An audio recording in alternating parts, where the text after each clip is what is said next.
So today we're going to be using this purple Zabberball cotton. And this is my knitting machine. It is a Bond, just a basic Bond hobby machine from the probably 1980s, early 1980s.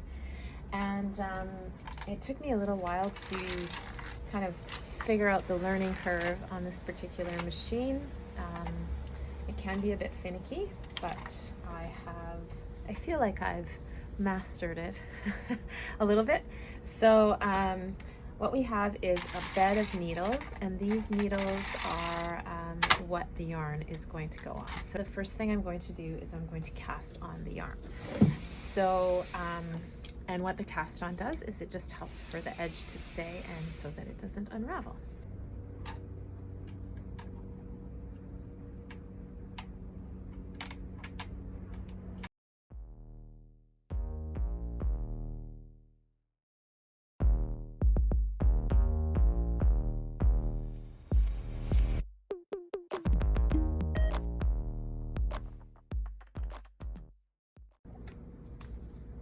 Okay, so after I cast on the stitches, I'm going to put on my weighted hem. And so the weighted hem is this bar, looks like that, and it's got two metal rods in each end just to weigh down the knitting as I'm knitting. So I typically put the long one. I'm going to need to put two on this particular piece. So just because it's a little bit longer than what this weighted bar is. So I put the first one on, and I just make sure that there is a needle in each slot. So I just set it like that, and then I'm going to take the shorty one, and typically I just overlap it a little bit, and I'm just going to stick that onto that end. And then I'm going to open up all the needles with my fingers. Some people say not to do this with your fingers because you can cut yourself. I tend to do it anyway. I just find it the fastest way. And then I just make sure that all of the needles are open, all of the latches are open. So I'm going to look down the barrel, and then I'm going to take this I-cord and just plop it across the needles and just make sure that it's laying flat. And I'm going to put the clothes pegs on each end of the needle. And then we're just going to put the weighted hem over top, and we'll do this one as well.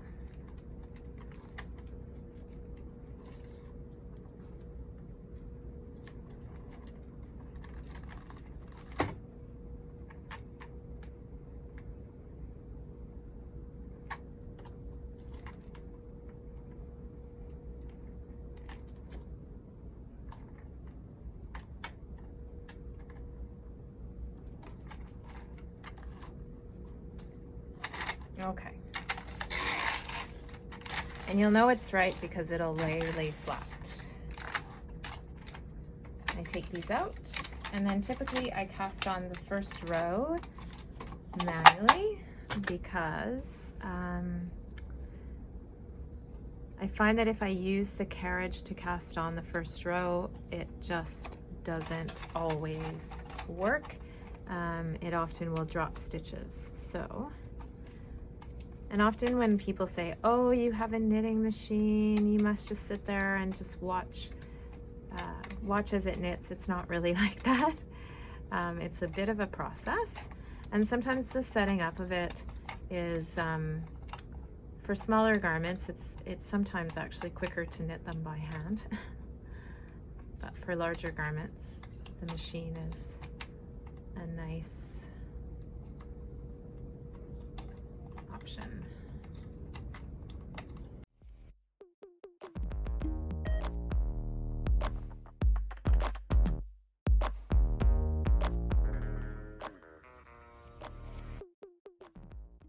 So there we go. It is currently set up. Now I've reset the counter, which is just right here, to 0. And what I'm going to do is just slide the carriage across. And what that'll do is it'll set the counter to a row ahead. And then what I want to do is just put this yarn into the carriage, and I make sure that I've got the rest of the carriage ready to go. And then we're just going to put the yarn into this slot to make sure that it doesn't drop any stitches.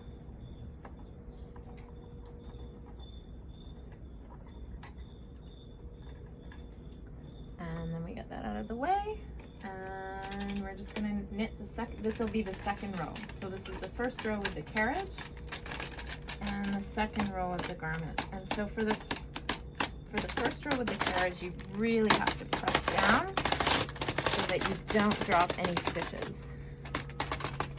And this was a pretty steep learning curve for me to get this machine to work. And then I just pull down on the hem.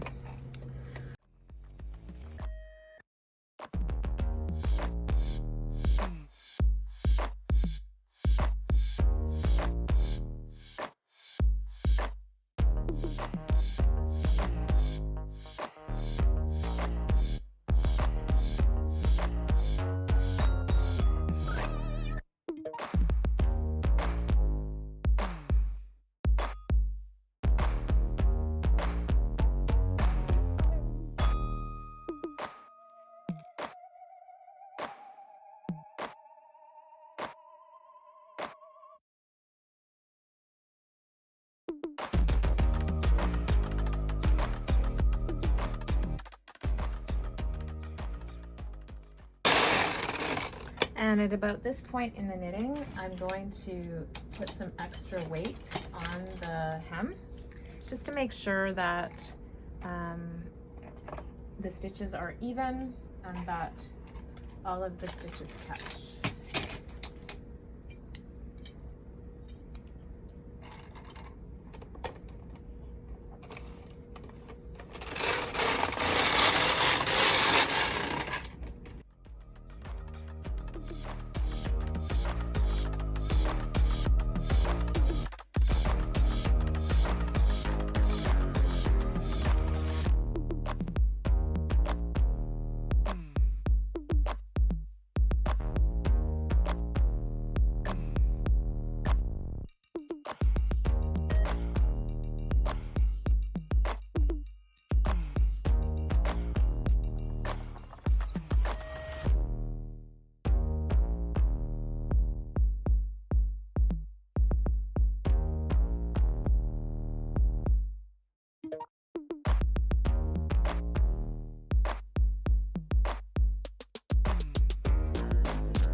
Okay, so I finished knitting this piece and I'm going to cast off the stitches. So to do that, we are going to move all of the needles forward.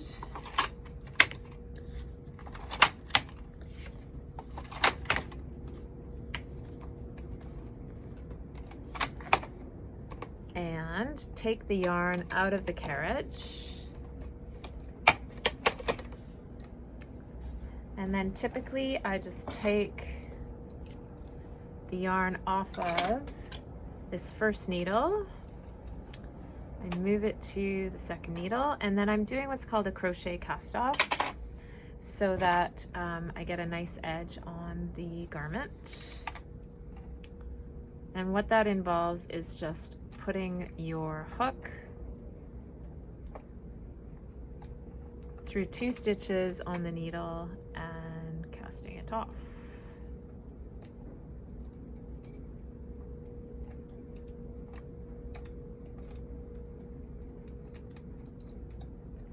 And this can be a bit finicky as well.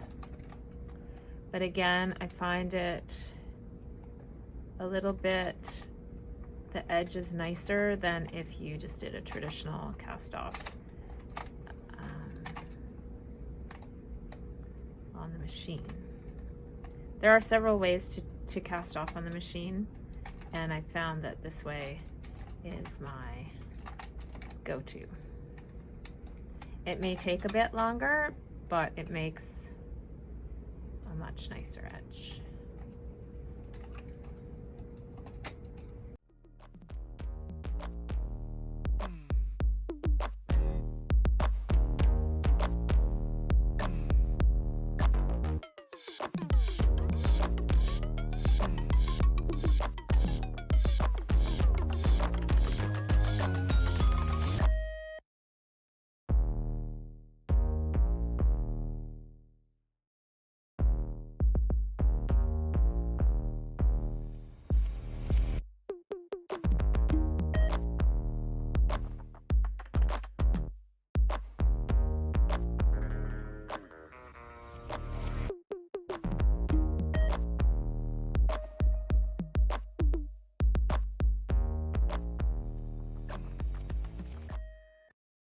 That is cast off. And then what I am going to do is just break the yarn and then loop it through just to make a knot. Make sure that's tight. Okay. And then we're going to take the weights off. Just pull this off.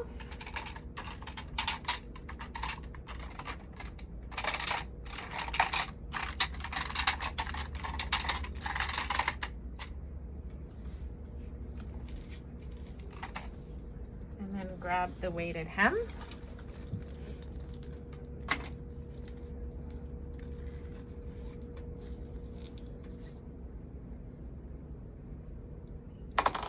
And then we just pull that I-cord out that we were using,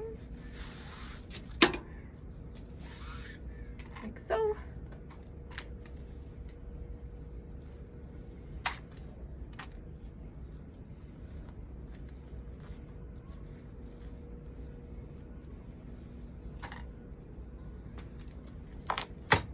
And there is our completed piece. So then what's going to happen with this is I am going to soak it in some water to block it. And so what the blocking does is it just helps to relax out the stitches and size the piece as well. And then I'm going to seam it together. So we'll see you in a minute. Okay, so here we are. I have filled up a tub of water and I've got my garment here. And what I'm going to do is I'm just going to put it in the tub of water and soak it. And it's going to soak for about a half an hour. And then once that's sort of relaxed, sometimes I soak them for a bit longer, but about a half an hour typically does the trick. And it's cool water, quite cold water, which is nice on a hot day like this. And I'm just going to soak that, and then we'll come back later and I will lay out the garment and we will block it.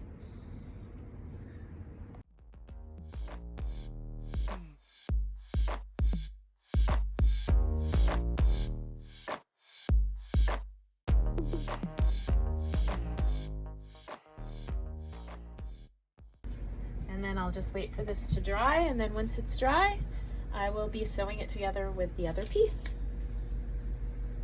Okay, so I've blocked the top and now I am going to seam it, and this is probably one of the more laborious processes, but and I do this all by hand, and I'm using a tapestry needle.